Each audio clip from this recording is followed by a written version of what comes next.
사도신경으로 신앙 고백하시도록 하겠습니다. 나는 전능하신 아버지 하나님 천지의 창조주를 믿습니다. 나는 그의 유일하신 아들 우리 주 예수 그리스도를 믿습니다.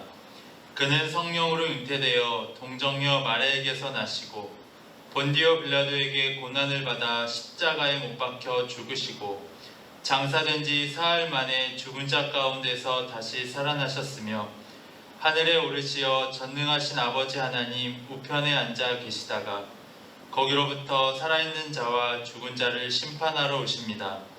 나는 성령을 믿으며 거룩한 공교회와 성도의 교제와 죄를 용서받는 것과 몸의 부활과 영생을 믿습니다.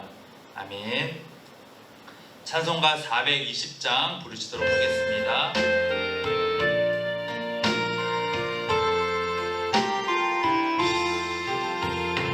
너 성결케 위해 늘 기도하며 너 주 안에 있어 늘 성경 보고 온 형제들 함께 늘 사귀면서 일하기 전마다 너 기도하라. 너 성결케 위해 내 머리 숙여 처음 미리 계신 내 주께 빌라.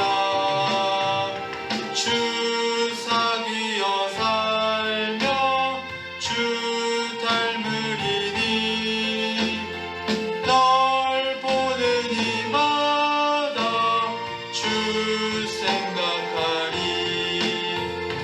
너 성결케 위해 주 따라가고 길 다급하여도 당황치 말고 참 즐거울 때나 또 슬플 때나 너 주님만 믿고 늘 따라가라. 너 성결케 위해 늘 기도하며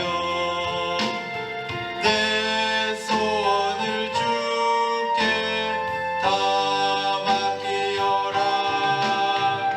너 성령을 받아 주 섬겨 살며 저 천국에 가서 더 잘 섬기리. 아멘. 오늘 하나님이 주신 말씀은 사사기 21장 25절 말씀입니다. 사사기 21장 25절 말씀입니다.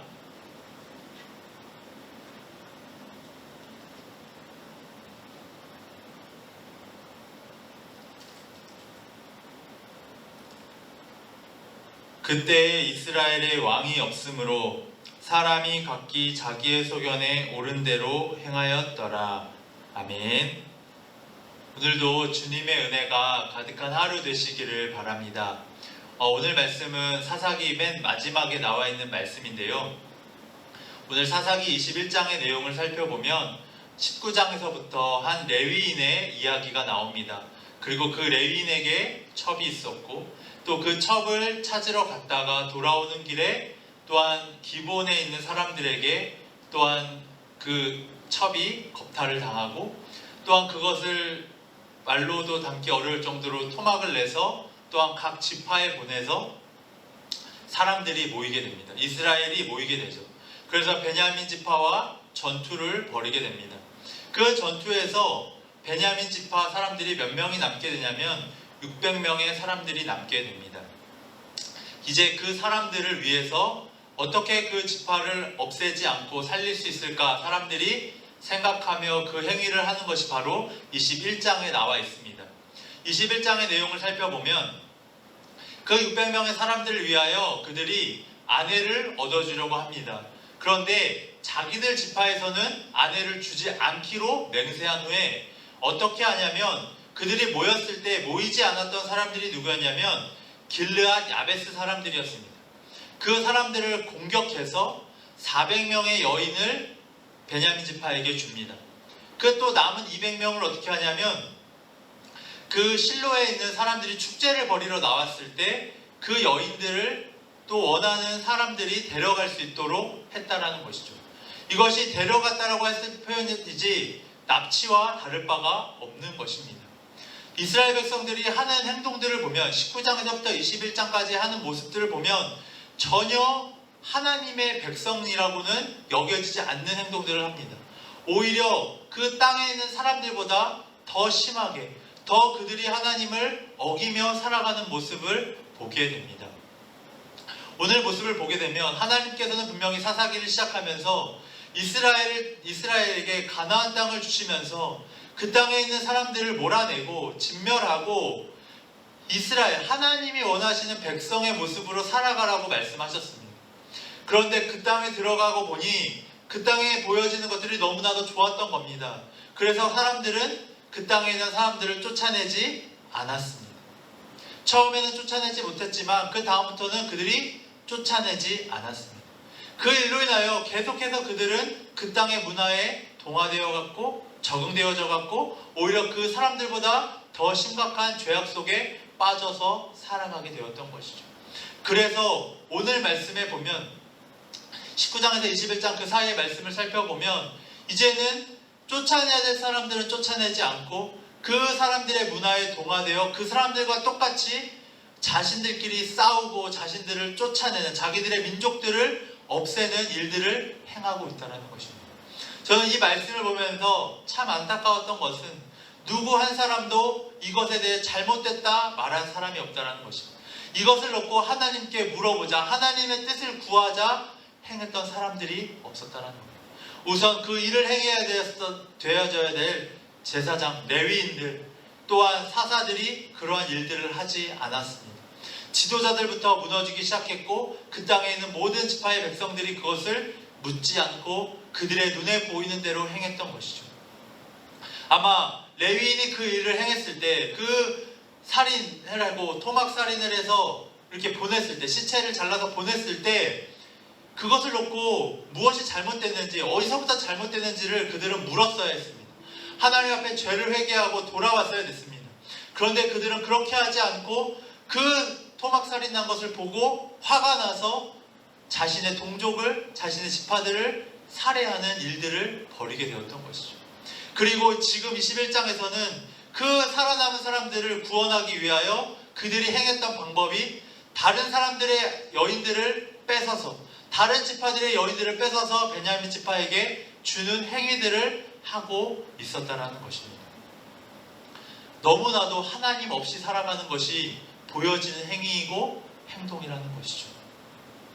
오늘 우리는 이 말씀을 보면서 우리는 이 정도는 아니야. 우리는 이렇게 하지 않아. 이렇게 안도하며 안심하는 것이 아니라 오늘 마지막 사사기의 마지막에서 행하고 있는 것은 무엇이냐? 자기들의 소견대로 행했기 때문에 그들에게는 하나님이 안 보였다는 것입니다. 하나님이 보이지 않으니까 자기들의 눈에 보이는 대로 행했다는 것. 계속해서 그 문제점을 지목하고 있는 것이 바로 사사기입니다.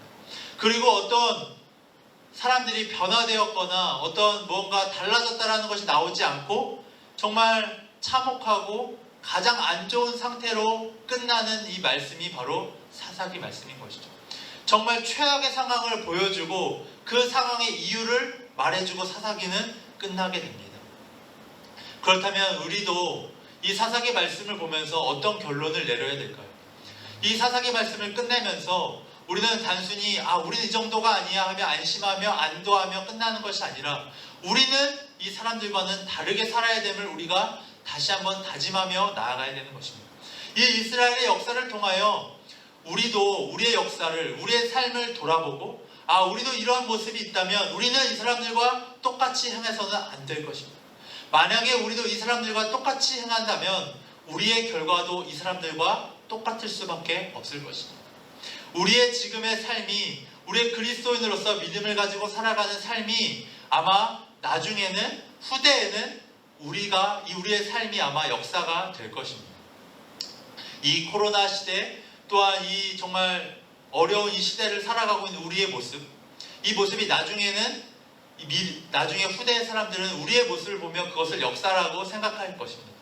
그때 우리가 이 사사기를 보며 실망하고 정말 어떻게 이럴 수 있을까 이렇게 이야기하는 것처럼 이 코로나 상황에서 또한 신앙이 많이 다운되어져 있고 신앙이 많이 오염되어 있고 오해되어지는 이러한 상황 속에서 나중에 사람들에게 우리의 모습이 어떻게 비춰질까요? 그것을 우리가 생각하면서 우리는 이전의 사람들과는 다르게 살아가야 될 것입니다. 사사기 말씀을 보면서 정말 우리 이 시대를 살아가고 있는 우리에게는 하나님이 계셨다.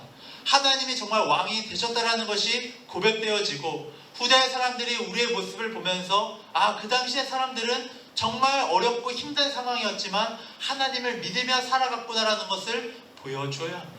그것을 보여주기 위해선 오늘 하루하루를 우리가 살아갈 때에 하나님 없이 살아가는 것이 아니라 정말 하나님을 우리의 왕 되게 하셔서 살아가셔야 합니다. 그래야지만 이것이 역사가 되어져서 나중에 후대 사람들에게 우리의 다음 세대들에게 그 신앙이 전수될 줄 믿습니다. 이스라엘 백성들이 왜 이렇게 행했을까요? 그 원인은 그들이 하나님 없이 하나님을 보지 않고 자기들의 마음대로 살아갔기 때문입니다. 신앙의 형태는 있었을지 모르지만 그 신앙의 내용이 없었던 것이죠. 그들이 하나님을 외쳤을지는 모르지만 하나님을 불렀을지는 모르겠지만 정작 그들은 자신의 욕망과 자신의 그 어떤 감정을 해결하기 위해서 하나님의 이름을 이용했던 사람들입니다. 지도자에서부터 백성들까지 그러한 신앙이 만연해 있었던 것이죠. 오늘 이 말씀을 보면서 우리는 끊임없이 우리의 신앙을 되살피고 돌아보셔야 합니다. 그렇지 않으면 우리도 어느샌가 이 사사기에 있는 나와 있는 사람들처럼 똑같이 행할 수도 있게 되어진다는 것이죠. 그렇기 때문에 우린 날마다 말씀을 보고 기도하며 또한 이렇게 새벽에 이 영상을 보시면서 예배를 드리셔야 합니다.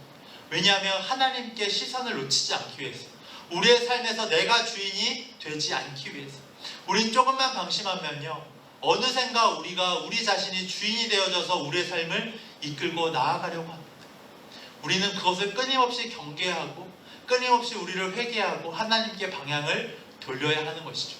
그럴 때 진정 하나님이 우리의 주인 되어 주셔서 우리의 삶이 이탈하지 않고 하나님의 말씀대로 좌로나 우로나 치우치지 않고 하나님의 말씀하신 대로 나아갈 수 있게 되어지는 것입니다.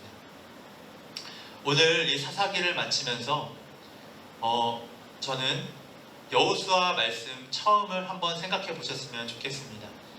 이스라엘 백성들이 이제 가나안 땅에 들어올 때 하나님께서 말씀하셨던 것은 내가 너희와 항상 함께하겠다.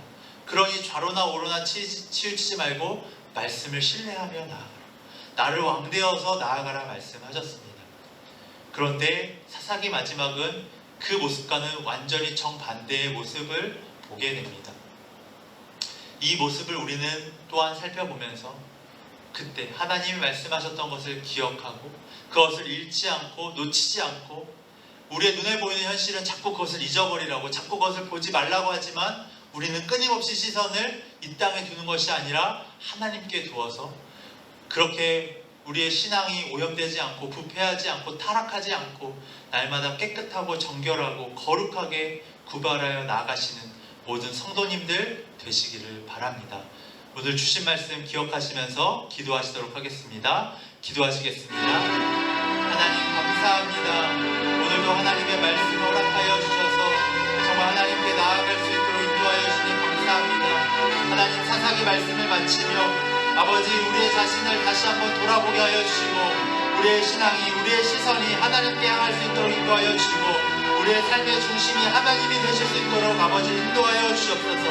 하나님 혹시나 내가 주인 되어졌던 것 있다면 내려놓게 하여 주시고 하나님의 그 자리에 놓게 하여 주시고 우리의 시선이 우리가 듣는 것이 우리가 말하는 것이 우리가 느끼는 것이 온통 나 위주 나 중심으로 되어져 있었다면 그것을 깨뜨리게 하여 주시고 내가 보는 것 듣는 것 말하는 것 느끼는 것 행하는 것 모든 것이 하나님이 주인 되어져서 행할 수 있도록 아버지 인도하여 주시옵소서. 하루를 살아갈 때에도 내 기준에서 살아가지 말게 하여 주시고 말씀의 기준 삼아 살아갈 수 있도록 아버지 인도하여 주시옵소서. 오늘 하루도 주님께서 지켜주시고 인도해 주실 믿사오며